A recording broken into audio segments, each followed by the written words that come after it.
Queridões, olá! Tá nervoso? Ouça um Mozart.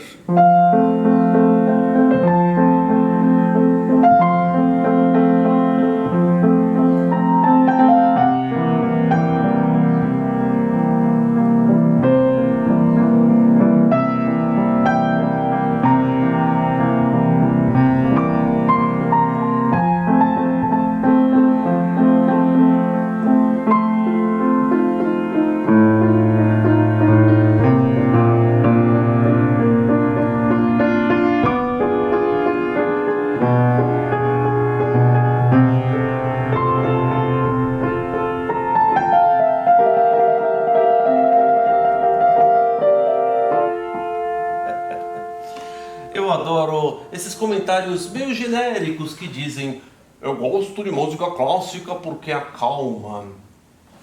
Será?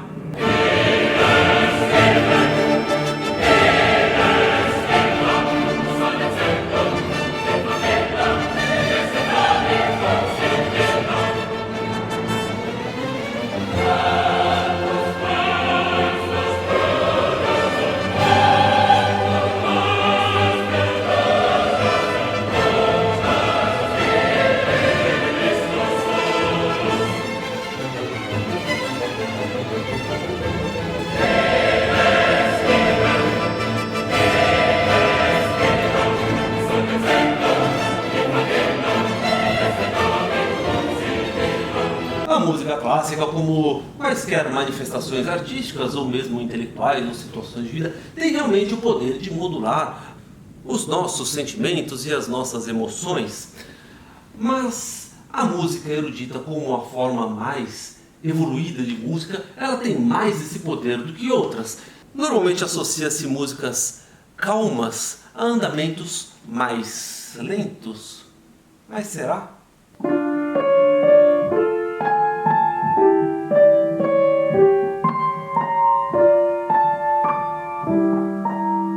Às vezes ela pode estar associada a lágrimas.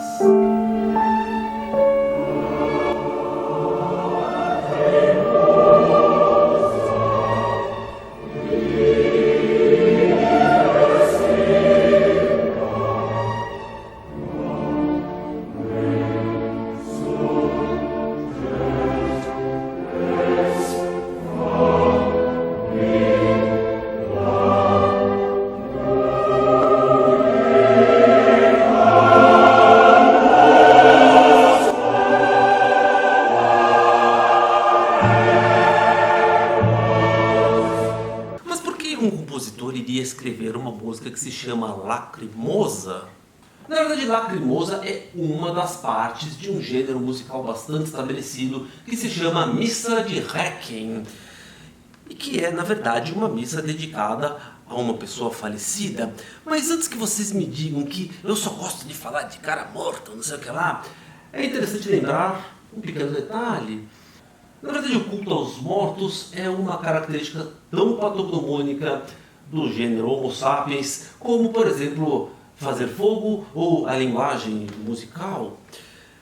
Os arqueólogos até podem dizer que tem lá uns homens de Neandertal enterrados por aí, mas assim, cemitérios assim, que demonstrem que o ser humano simplesmente compreendeu que existe uma vida transcendental, realmente é característico da nossa espécie. E a missa de Requiem, ela traça um paralelo muito interessante com aquilo que se chamou na psicologia médica de fases do luto.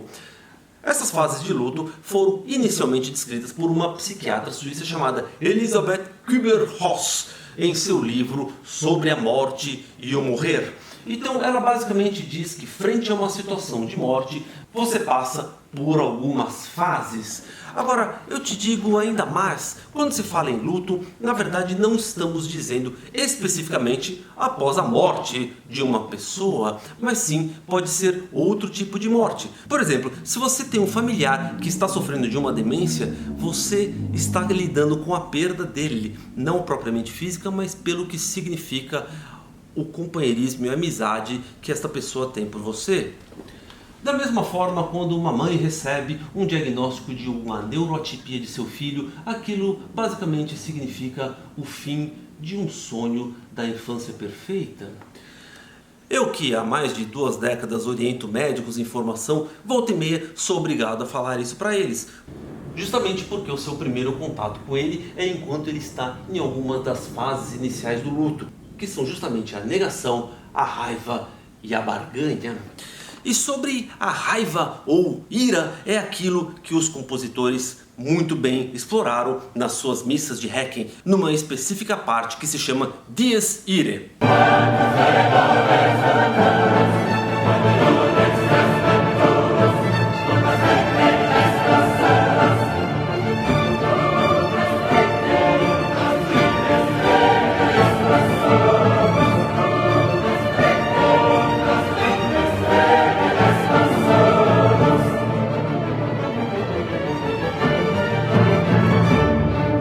Na liturgia católica, ela representa o tal do dia do juízo final, onde todos serão julgados perante ao Criador.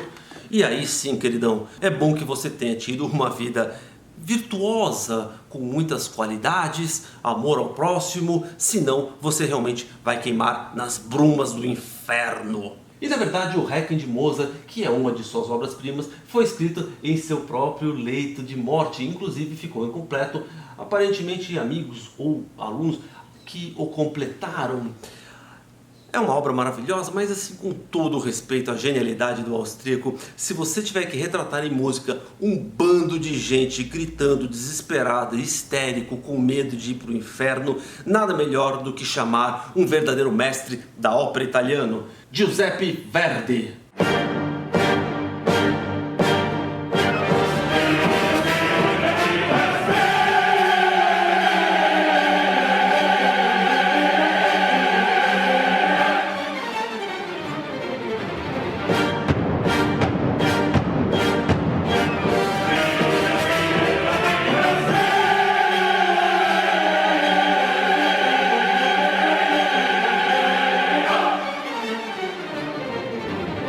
Sempre que me falam que música clássica calma, eu me lembro deste trecho.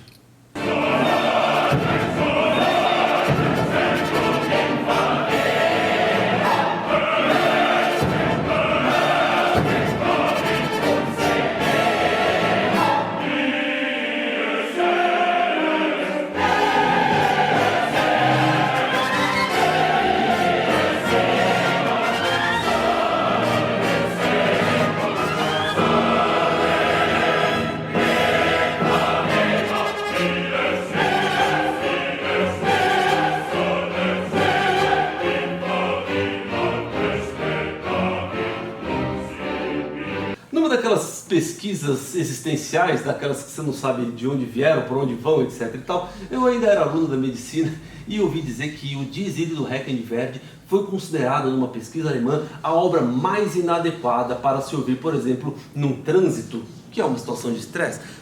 Também é fácil imaginar, até naquele arquétipo da historinha de João e Maria, que eles estão sendo cozidos numa panela fervente por alguma criatura sobrenatural que faça com que todos estejam gritando e fervendo num sofrimento insano.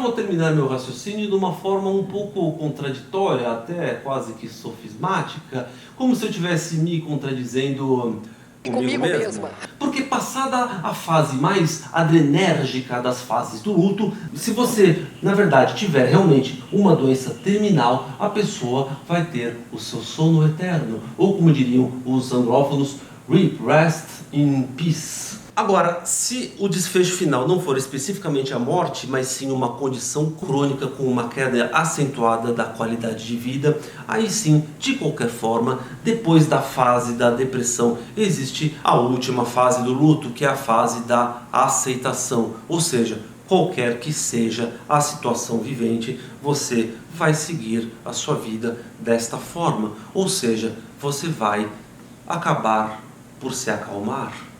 Afinal de contas, Requiem em latim significa nada mais nada menos do que repouso. Libera me Domine morte eterna in die illa